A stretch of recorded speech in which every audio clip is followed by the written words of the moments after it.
Okay, so Saturday, there's the only people working today are the patrol guys. So down here, what we have is, that's our major crime office. Okay, so that's like the detectives do all the plainclothes, suit and tie stuff. Then we have our traffic office at the end. Our sergeant in charge of these guys are at the end. This is our court unit here. So these guys here do all the court. You see all the files and that? So all the files that are being investigated come through here, and these people manage that file so that it gets to court properly. So everything has to be, all the T's have to be crossed and the I's have to be dotted. And if there's anything missing in the file, they'll tell the officer, well, you should put this in there, go get this, go get that. And so yeah, so that's the court unit. We have two working there. And this is our internet child learning. So that's an RCMP and ourselves and St. John all work together on the child learning thing. So that's, trying to get kids online that for predators and that. So we have investigations going on that all the time.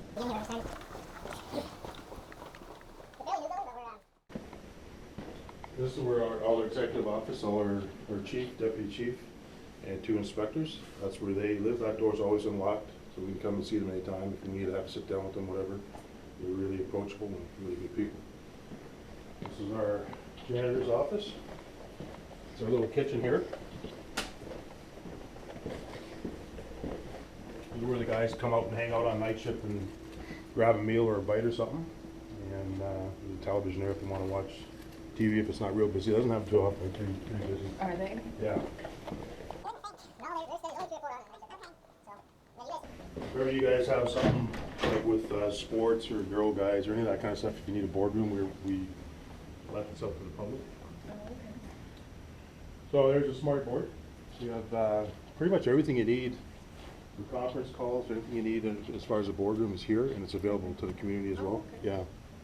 Okay? Do some project with, some girls or whatever for maybe or something together. You're doing a youth advisory committee, and I should get your name for that because we're looking for about 10 youth to discuss youth-related issues. You're going to go on high school next year, so that'd be a good time to get over and come on youth. This is where you came in front here. We're using right now, and the secretary here shows they'll usually two of them share in this office and commissionaires. So they greet the people at the door, help pay tickets, and they do all the kind of clerical stuff that the public come when they greet to the front here. So they got a pretty busy job too. Never stopped. Had fingerprinting people and all that kind of stuff.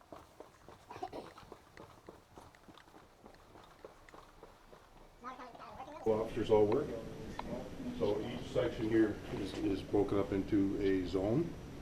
So 1, 2, 3, 4 zones, and then we have 4 platoons. So A platoon, B platoon, C platoon, and D platoon, and there's 5 on each platoon. Okay. Plus we have a traffic, so that makes 6. Our mail goes here.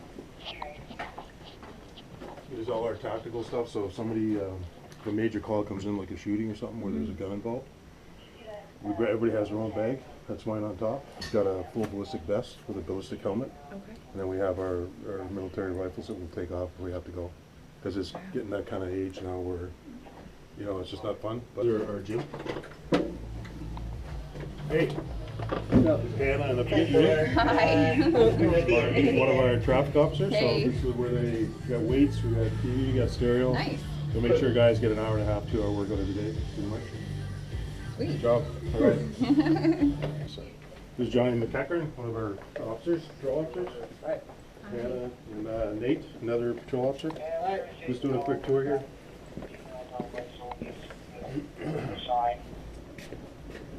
So here's our shifts. So you'll see A, B, C, D platoon with all the guys on there. Here's our cameras. Everything's camera photographed all around the building, as well as the calls that are coming in downtown. Radio's all charged up here. That's a sergeant's office, so he takes care of the platoon that's on. Okay. So he's in charge of supervising. He may go to all the calls and be like the coach, if he has to be a coach. Okay. He takes care of all the assessments of all the officers, public complaints, everything comes through that sergeant for that platoon. Okay, so each platoon has 1 sergeant and a corporal, so a 2 IC that if he's not, doesn't show up to work, then the 2 IC corporal is in charge. Again, here's our little offices. They're all, see that says zone 3? Oh. So on top there. So we don't have no. These are where we have our big guns. It's all locked up in there. That's intense. Yeah, so if we have to go to battle, that's where we get our stuff. Not fun, but it is part of the. Yeah, part of the job. Here we have our audio room. So all this is all equipment that's used to audio tape interviews. So there's a basic interview room here. Okay. So you'll see it's all padded. Yeah. Cameras everywhere. Okay, so this is very important now that when you're getting a statement from somebody, that it's audio taped and videotaped so that there's never any questions that anybody was beat up or induced or threatened or anything like that. So it's just a good statement that's, you know, the judge and everybody, the jury, whatever, can look at that and say it was done appropriately. Okay. So everything's really good, top-notch equipment. No complaints there. Down here we have bond room, and this would be like an evidence room. So if you have, you see something like a gun or a knife or a beer bottle or whatever as evidence, it goes in here, shut the door, it locks, and the only people that have access to that are the bond room officer. So he'll take that property and get it ready for court. Okay, and down here, it sees vehicles for stolen recovery. This is our IDET van. Oh. So here we have a van that's equipped for any kind of major crime situation, like if you have an accident involving a death or a serious injury. They may show up there to do measurements, or if there's a sudden death, they may go to do all the evidence gathering. So fingerprinting, dusting for cars, dusting at the break-in or something like that, and dust the windows, whatever they have to do to get evidence. So this truck is totally equipped for that. We have 2 officers here as well as St. John. They share the job. Okay. So if our guy's not working, the guy from St. John will come and do our IDET work, or we'll go do their work. So we kind of work together on that. So you see this going around. Sometimes you take this to community events too if we have to, like, build a truck thing for the food bank. Right, okay. So we use it as well sometimes. Is there a lost and found garage? So here we have 2 ATVs. Oh, wow. And these are all stolen recovered bikes. No way. Yeah, so in May, if you're looking for a bike, we auction these off, and we usually sell them for like 10, 20 bucks a piece. Some of them are really good bikes. Oh, wow. Yeah, and then that's our public order if you want to just come up for here. The public order gear. When I was in Calgary, I was one of the commanders. So these are equipped to go into a crowd that's being unruly or being demonstrating. And if they're throwing, you know, like whatever grease or whatever, this here runs out off your neck, so it doesn't run down into the back of your neck. Okay. This is to protect your eyes. There's coveralls that are fire retardant. So if somebody throws a Molotov cocktail or some kind of fire at you, this protects you from the fire. Okay. And then everything in here, we have our shields, and then all our gear is equipped for heavy impact. So there's our knee pads, and we have chest pads, elbow pads, gloves, and everything that protect you for if somebody hits with a bat or throws a rock at you or something like that. So that probably will never happen here. But in big cities like Toronto and that, it happens almost on a daily basis where somebody's demonstrating about something. So down here, there's like 6 feet of water underneath us. And if ever this place caught fire, the fire department can take the water right from the bottom here without going to a fire hydrant. Oh, cool. So it's fireproof that way. This is a great big diesel engine in here. It kicks in if all the power goes out. We can still get power to communicate, to keep servicing the valley with communications, right?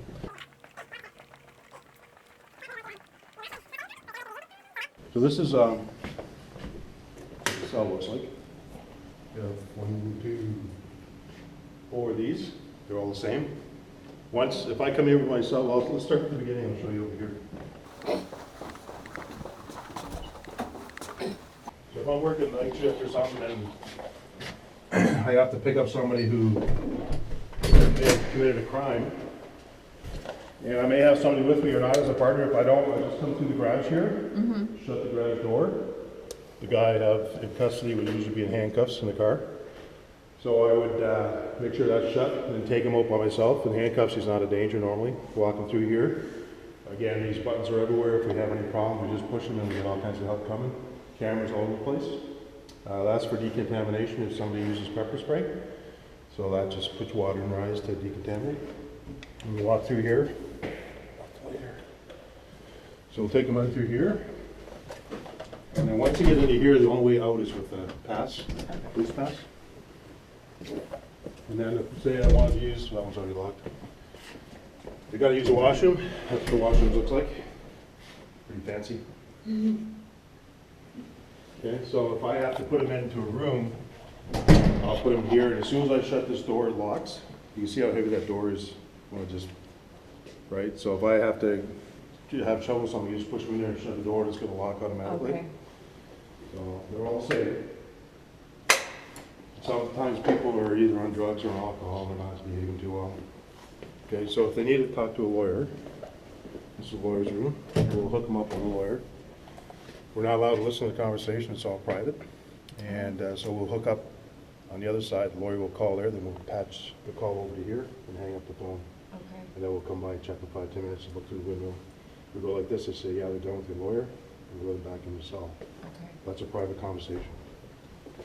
Even if we listened to it and said we listened to her, it wouldn't be admissible. Okay. No, it's not, it's private. Why is that? Phone call. You have a right to a lawyer. Just for You have a like your right not to first- say anything, you have a Okay. right, you have your rights, you have to protect it. Okay. So everything has to be done by the book. And this is where you can do all your computer work while, called a guard station. So if you have a prisoner here and you gotta do the paperwork, you can sit here and do it instead of going over there. Because this Okay. way you can't keep an eye on them, even though we do have cameras, which has changed recently, which is good. But it's a pretty good system, it's changed and it's definitely improved from what it was before.